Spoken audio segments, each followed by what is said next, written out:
Salut les TC, donc on vous parle en direct du Danemark, dans la ville de Aarhus où on fait actuellement notre duetti. Alors Titoine, t'en penses quoi de notre école?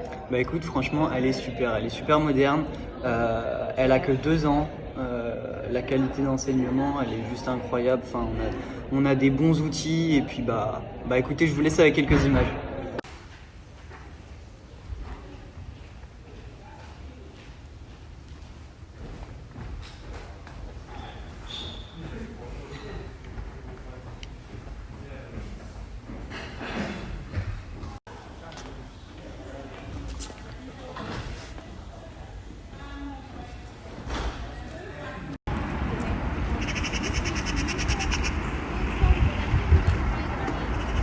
Bon alors les cours, t'en penses quoi? Bah écoutez, nous avec Titoine, on a fait le choix de prendre le Digital Concept and Development. C'est plutôt intéressant, ça n'aura rien à voir avec l'enseignement qu'il y a en France, je sais pas ce que t'en penses. Ouais, si, Mais clairement. moi je trouve que c'est beaucoup plus intéressant. C'est beaucoup plus de pratique, ça va être plus beaucoup moins universitaire qu'en France, ça va être plus avec des schémas, des diagrammes, enfin c'est très visuel en fait ce qu'on va faire ici. Et après en fait on n'a pas, enfin quand c'est en cours, genre avant le cours on doit lire des livres qu'on lit tous. Et En fait, gros, on n'a pas de devoirs. On doit juste préparer les cours en lisant des livres. Alors parfois, bon, ça demande un petit peu de travail. Et à côté, voilà.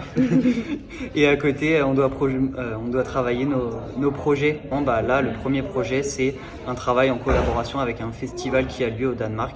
Donc c'est un festival à peu près de la taille des Nuits de l'Herbe. Et aussi, le truc qui est bien fait, c'est que vous travaillez pour vous. Genre si vous ne faites pas votre travail, si vous avez envie de rien faire, vous ne venez pas venir.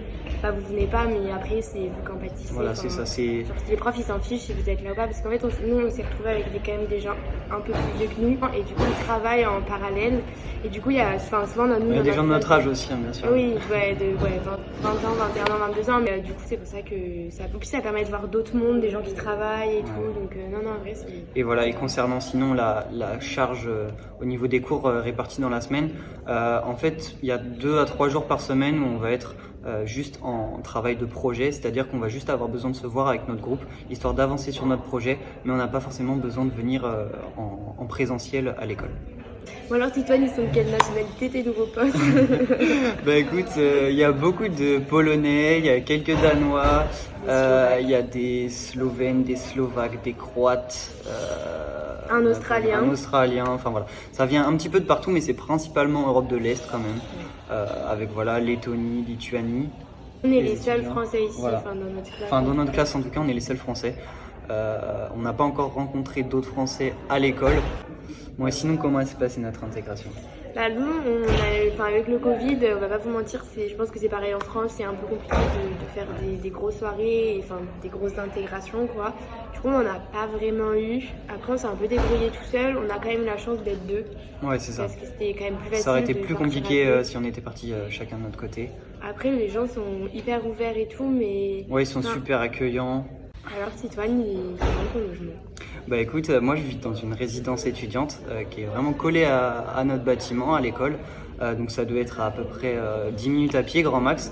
Et franchement c'est super bien parce que du coup je suis dans un logement avec cuisine partagée. Et donc j'ai ma chambre et ma propre salle de bain, donc là c'est pas mal pour l'intimité, mais à partager ça permet de se retrouver tous les soirs, tous les midis, et dès qu'on doit faire à manger avec d'autres nationalités. Donc je sais que j'ai un laiton. Il y a pas mal de Danois, mais c'est très international.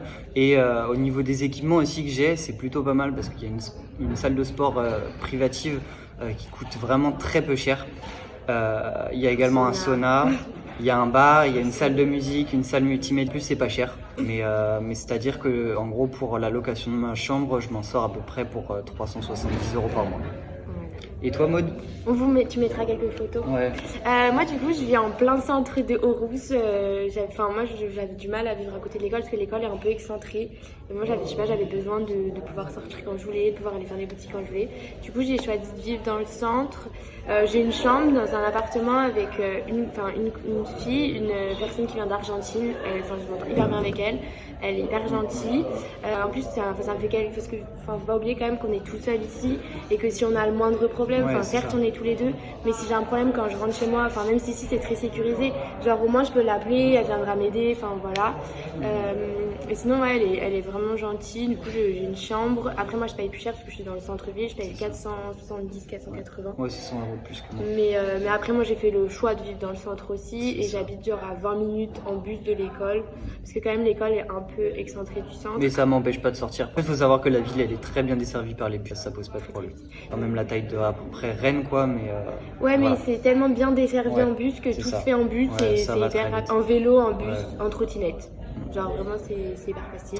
Bah, comment t'as trouvé ton logement? Alors moi, donc au début on est arrivés tous les deux, on va vous mentir, on n'avait pas de logement, on vivait en Airbnb et du coup j'ai trouvé sur quoi? Ah oui, sur un Sur site Bolic danois. Portal. Sur Voilà. Bolic Portal, c'est un site danois, donc c'est un peu compliqué parce que si vous voulez trouver un appart ici, tout est en danois. Ouais, voilà. Clairement. Bah, après, vous pouvez traduire en anglais. Enfin, de toute façon, Tout voilà, est en anglais ceux aussi, qui ont des ouais. questions par rapport à ça, il n'y aura pas de souci. Vous pourrez nous Ouais, envoyer des ouais. messages.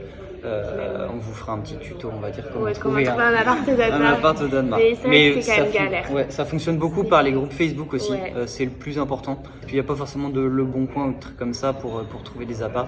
Mais du coup, ça va être des sites internet en danois, mais qu'on peut traduire en anglais, ou ça va être les groupes Facebook. Donc, voilà. Voilà, donc toi t'as trouvé par exemple Sur Facebook. Ok.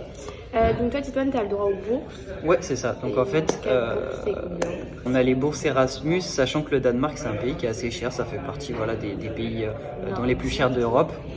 Et donc pour 10 mois, on a le droit à 3 611 € de la part d'Erasmus, plus on a une aide de 500 € de la part d'Envoléo. Ça va, du coup moi j'ai les mêmes bourses que Titouane. Est-ce que par contre, je pense que c'est une question qu'on peut avoir, est-ce que genre ceux qui ont les bourses à l'IUT, la bourse Crous, est-ce que tu la récupères Alors, encore? vous la gardez en fait, moi je sais que je l'ai encore cette année, échelon 0 bis, et du coup j'ai encore, c'est 102 € il me semble par mois, donc oui c'est plutôt bon. Ok, voilà. Du coup Titouane, donc, tu nous parles de tes bourses, tout ça, Ouais. du coup bah, je vais répondre aussi, mais quel budget par mois on a à peu près?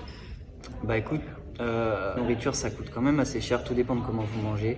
Mais après, C'est un quand peu même- plus cher qu'en France. Mais c'est pas non plus. Enfin, moi je Ouais. m'attendais tellement Ouais, à. Enfin, à tout une le monde nous grosse avait dit différence, que le mais, Danemark c'est cher, c'est cher. Ok, les logements sont un peu plus chers qu'en France et on n'a pas tout ce qui est APL, tout ça. Mais après, la nourriture, moi ça me choque pas. Et sinon, bah ouais, c'est les apparts. Et en fait, c'est dès qu'on sort en. Ouais, ça va coûter. Bah évidemment, on sort pas mal parce que bah on a envie de se sociabiliser et tout. Donc bah c'est voilà des restos, c'est des verres en terrasse, et enfin voilà cocktail, café, ouais. enfin tout ce que vous voulez. Donc ça peut aller assez vite, mais je dirais faut qu'on. Ouais, peu peut-être un petit peu plus. j'aurais dit Après, en entre fait, ça dépend de votre mode de 800. vie aussi, de comment vous êtes. Parce que c'est-à-dire que moi, je dépense beaucoup plus que mode en nourriture. Moi, je dépense plus ailleurs, genre en vêtements et tout. Donc, au final, en vrai, ça revient un peu au même. Genre, on doit être entre 700 et 800, mais c'est vrai qu'il faut Donc, prévoir voilà. quand même un bon budget. Ouais. Et puis surtout, si vous voulez sortir, rencontrer du monde, bah, il n'y a pas de C'est ça. secret, il faut aller dans les bars et les bars, bah, ça coûte toujours plus cher.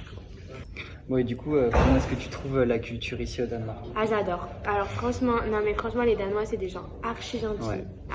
enfin, ils nous ont tout de suite intégrés. Genre, bah, par exemple, on a une Danoise dans notre classe, tout le temps elle prend de nos nouvelles. Ouais. Dès qu'on a le moindre problème, on l'appelle, elle nous répond. Puis Non, bah non, voilà, non. ils aiment bien boire, c'est Marseille bébé. Voilà. Ils aiment bien Ouais, par faire la contre, fête. Ça, vu qu'il bon, fait voilà. froid dans ce pays, Voilà, c'est ça. voilà, on peut tout vous dire. Pour l'instant, on n'a pas encore trop testé le Ouais. froid, mais ça va Mais venir tout assez ce vite. qu'ils nous ont dit, c'est que pour se réchauffer l'hiver, Voilà. fallait boire. Mais on pense quoi du coup de la ville en elle-même et aussi bah, du coup les Danois, mais c'est un peu comme la culture française. Ouais. Bah écoute, franchement, la ville, moi, j'adore. Enfin, Ouais, c'est sûr. c'est pas une. En fait, c'est-à-dire que elle a toutes les caractéristiques d'une grosse ville, sauf que ça reste une ville moyenne. Ouais, oui, bah oui, j'aurais pu choisir le vinaigre, tout ça, mais en fait, le vinaigre, nous, c'est non, franchement, c'est trop bon. Genre pour un week-end. Tout est hyper bien desservi. Il y a le tram, il y a les bus, il y a des bus toutes les 15 minutes, voilà, il y a le Avion. train. Et sinon, en fait, ce qui nous a le plus choqué, je pense, c'est vraiment la sécurité qui est ici. C'est-à-dire que que vous soyez une fille ou un gars, il n'y aura pas de souci pour rentrer tout seul la nuit Ici, moi, le premier soir où on est sorti, je sais plus, j'ai dû rentrer vers 23h parce que je suis fatiguée, bref, on se fiche. Et il y avait tellement de filles toutes seules. Mais là, vraiment, en fait, on rentre chez soi, mais on s'en fiche. Bah, c'est ça, en fait, vous pouvez marcher tranquillement dans la rue sans avoir peur d'être accosté par-ci, par-ça. Enfin, même pour nos affaires, on n'a pas peur de se faire voler dans la rue. Non, c'est vraiment hyper safe et tout. Et genre tellement cool, les gens sont c'est tellement... beau, c'est très beau, on est au bord de la mer, et vraiment tout ce qu'il faut ici, il y a des parcs d'attractions. Oui, il y a même un parc d'attractions, il y a la mer. Et alors, est-ce que du coup, tu as pu profiter un petit peu du pays? Alors, j'ai adoré. Non, en vrai, on va pas vous mentir, ça fait 1 mois qu'on est là. Du coup, on n'a pas trop bougé encore, le temps de s'adapter, trouver un appart, s'installer, tout ça, franchement, ça prend du temps. Puis surtout qu'il y a le Covid, quoi. C'est ça. Ça limite un petit peu les déplacements. Après, en fait, c'est-à-dire que si vous voulez partir faire un road trip, on va dire pendant 4 jours, vous pouvez louper des cours. Enfin, il y a vraiment pas de souci par rapport à ça. Non, vraiment, il n'y a pas de souci par rapport à ça. Après, pour l'instant, on l'a pas encore fait, mais le but, je pense qu'on est d'accord là-dessus. Le but d'un Erasmus aussi, c'est d'aller voir de nouvelles choses et donc de faire du tourisme. Donc on va voyager vers Copenhague avec notre famille franco-danoise. Enfin voilà, Suède, Norvège éventuellement. Ouais. On va voir pour faire des petits road trips. Alors, Titou, qu'est-ce que ça t'apporte de faire un duty pour toi? Pourquoi t'as voulu le faire? C'est de base, voilà, je voulais pas forcément aller là-dedans. Mais qu'est-ce que ça m'apporte? Une ouverture à l'échelle internationale, très clairement. Ça m'apporte des connaissances en termes de culture parce que vraiment c'est très mixte ici. Faut savoir que Aarhus c'est une des villes les plus jeunes démographiquement et les plus internationales en gros d'Europe. Non mais ouais, en vrai ça nous permet déjà une ouverture d'esprit. Moi je pense qu'on regrette, moi je regrette pas du tout. Moi non plus. Ça nous fait grandir aussi d'un côté parce que ça nous permet de nous débrouiller tout seul. En fait, il n'y a plus nos parents, on n'a plus la langue, plus nos parents. Enfin, vraiment, c'est nous deux. Ce qui était dur au début, c'était la langue parce que en fait, faut savoir qu'on est dans une classe où tout le monde, enfin vraiment, il y a 100% des gens qui sont bilingues dans notre classe. Donc, vous savez très bien qu'en France, le niveau d'anglais, il est pas top. Donc, même si on se débrouille bien en anglais. Au début c'était un petit peu compliqué et encore aujourd'hui dans nos cours on a quand même des notions assez précises sur des exercices de réflexion donc parfois c'est compliqué. Je regrette pas et si vous avez envie vraiment partez. Faites-le. Vraiment c'est le moment de le faire. C'est-à-dire que vous avez cette opportunité là après un DUT de faire un DUETI, vous n'aurez pas forcément cette opportunité là plus tard. Génial. Moi je trouve que c'est le bon moment de le faire parce qu'après on part dans un master ou un truc comme ça pour la plupart des gens. Ouais, après t'as la licence, t'as pas trop. C'est ça. Mais en plus c'est tellement fou, on rencontre des gens mais qui n'ont rien à voir avec clairement. nous. Et des fois on se dit genre on a des problèmes et tout, mais en fait il y a des gens qui ont 15 000 problèmes beaucoup plus graves. En fait on rencontre des gens qui n'ont pas du tout la même philosophie que nous. Non en vrai ça fait vraiment grandir. Mais partez en vrai. Et voilà, on a répondu à toutes vos questions.